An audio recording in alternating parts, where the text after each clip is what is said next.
قائد اعظم نے اسی لینگویج میں پاکستان بنایا, انگریزی بول کے بھی, انگریزوں کو آنکھ میں آنکھ دکھا کے بھی اب شو کر دیا کہ he had no army, he had no ISI, he had no atom bomb, لیکن قوت ایمانی, کردار اور عوام کی حمایت اور ایک سیاسی جماعت.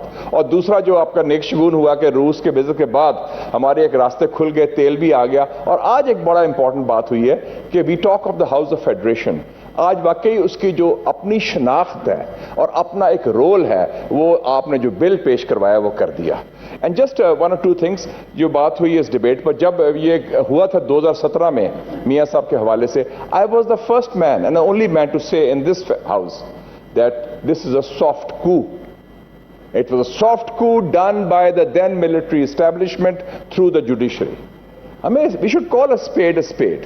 اور میں نے اس کو یہ بھی کہا تھا کہ یہ سیاسی قیدی ہیں, پولیٹیکل گراؤنڈز کیا گیا, اور اس میں ذوالفقار علی بھٹو کی پھانسی بھی, it was again a judicial murder done by the Supreme Court at the behest of the then military establishment. اور ایک اور کیس بھی تھا بہت بڑا 75 میں, جب سپریم کورٹ نے نیشنل عوامی پارٹی کو بین کیا, ولی خان کو غدار کا, وہ بھی غلط تھا.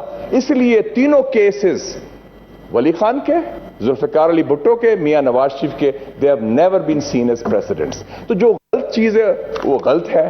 اور اس وقت بھی میں سمجھتا ہوں کہ انسانی حقوق کی پامالی نہیں ہونی چاہیے, لوگ رول آف لا ہونا چاہیے, اور پولیٹیشنز کا trial under military court is not acceptable.